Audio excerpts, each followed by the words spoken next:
સુરત શહેરમાં સીજેપીના સમર્થનમાં યોજાનારી રેલીને લઈને પોલીસ તંત્ર સંપૂર્ણ એલર્ટ મોડમાં જોવા મળ્યું.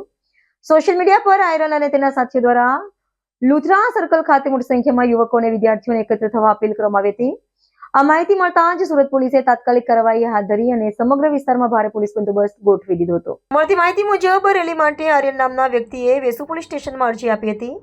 જોકે કાયદો અને વ્યવસ્થાની સ્થિતિને ધ્યાનમાં રાખીને પોલીસે રેલીને મંજૂર કરી આપવાનો સ્પષ્ટ ઇનકાર કર્યો હતો. તેમ છતાં મંજૂરી વિના અનેક લોકો લુથરા સર્કલ ખાતે ભેગા થતા પોલીસે તરત જ કાર્યવાહી કરી સ્થળ પરથી અંદાજે 10 થી 12 લોકોને ડિટેન કરીને પોલીસ સ્ટેશન લઈ જવાયા. પોલીસના ઉચ્ચ અધિકારીઓ પણ સમગ્ર ઘટનાક્રમ દરમિયાન સ્થળ પર હાજર રહી પરિસ્થિતિ પર નજર રાખી રહ્યા હતા. રેલી લુથરા સર્કલથી અનુવ્રત દ્વાર થઈ કારગિલ ચોક સુધી કાઢવાની યોજના હતી, પરંતુ પોલીસની સમયસરની કાર્યવાહીથી રેલી આગળ વધી શકી નહીં. હાલ વધુ લોકો ભેગા થવાની શક્યતાને ધ્યાનમાં રાખીને લુથરા સર્કલ સહિત આસપાસના વિસ્તારમાં પોલીસનો ચુસ્ત બંદોબસ્ત યથાવત રાખવામાં આવ્યો છે. પરિસ્થિતિ સંપૂર્ણપણે પોલીસના નિયંત્રણ હેઠળ હોવાનું અધિકારીઓએ જણાવ્યું છે.